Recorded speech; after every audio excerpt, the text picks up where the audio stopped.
इधर एक तृणावर्त नाम का राक्षस भेजा कंस ने।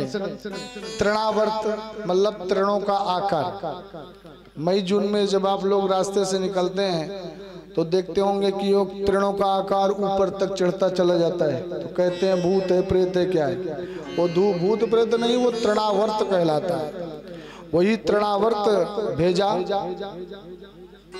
तृणावर्त को भेजा कंस ने, और कंस ने तृणावर्त को भेजा तो आंगन में ऐसा गोलाकार हवा चली कि मेरा गोविंद उस गोलेकार के अंदर प्रवेश करके कंधे में बैठा लिया तृणावर्त और मथुरा की ओर चलने लग गया। पर भगवान ने कहा अच्छा हुआ, पूरा ब्रजमंडल हम छोटे से हैं ना तो हम घूम नहीं सकते, कम से कम ये अपने कंधे में बैठाल करके हमको पूरा ब्रजमंडल तो घुमाएगा। अब कंधे में तृणावर्त ने ले लिया मेरे गोविंद को और पूरा ब्रजमंडल के चक्कर काटने लग गए। मेरे भगवान गोविंद बड़े खुश हो रहे हैं। देखो देखो, ये ललिता सखी का घर है, ये फलानी सखी का घर है, ये ठिकानी सखी का घर है, सबकी पहचान कर रहे हैं। ये प्रेम गली है, ये फलानी गली है, सब।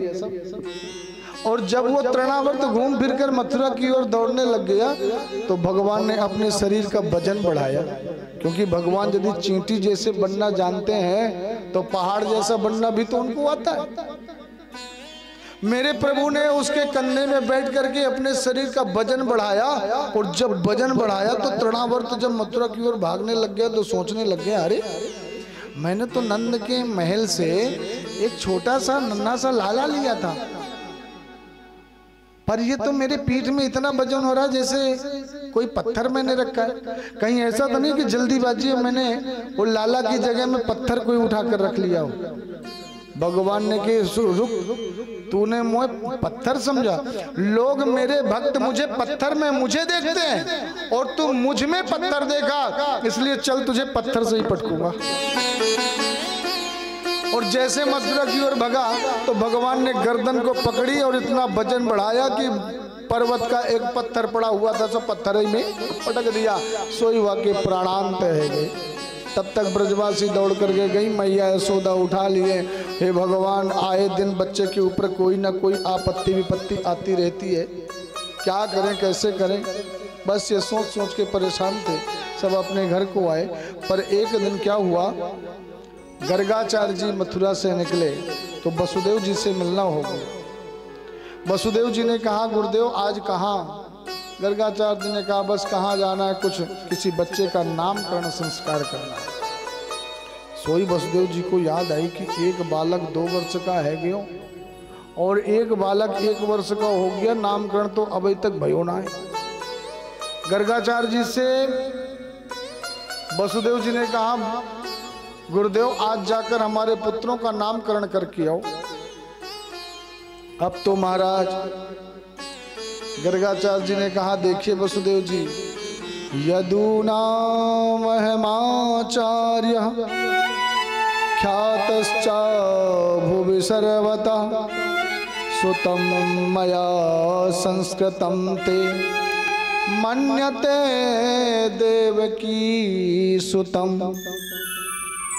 यदि मैं जाकर के नंद बाबा के यहाँ बच्चों का नामकरण करूं और नंद बाबा इतना उत्सव मनाते हैं कि जन्म उत्सव मनाया तो पूतना पहुंच गई, षष्ठी बनाई तो तृणावर्त पहुंच गया, और यदि इस समय में जाकर के नामकरण करूं, यदि उन्होंने फिर से कोई उत्सव मनाया तो महाराज कंस को तुरंत विदित हो जाएगा कि गर्गाचार्य जी ने यदि नंद के लाला का नामकरण किया, इसका मतलब वो नंद का नहीं है, वो तो वसुदेव का है, क्योंकि मैं यदुवंशियों का आचार्य हूं।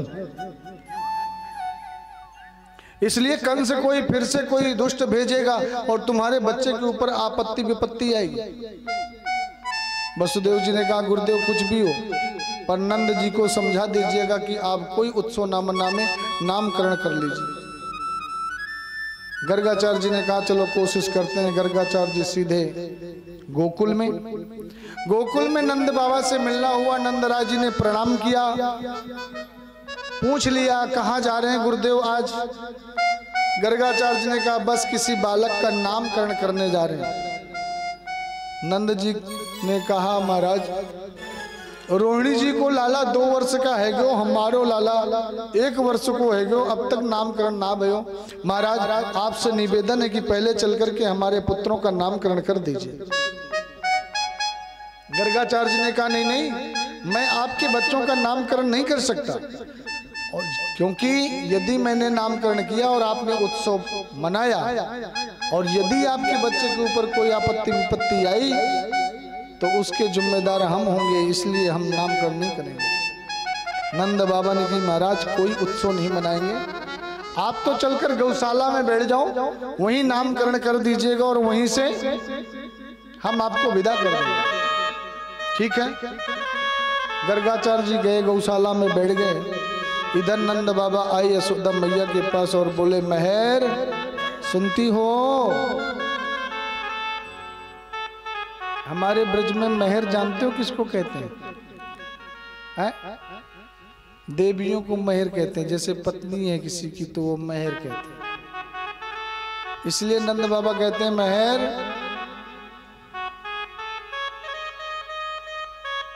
यशोदा मैया ने कही कहा भयो? बाबा ने कही देवी आज लाला को नामकरण होएगो, रोहिणी जी को बुलाए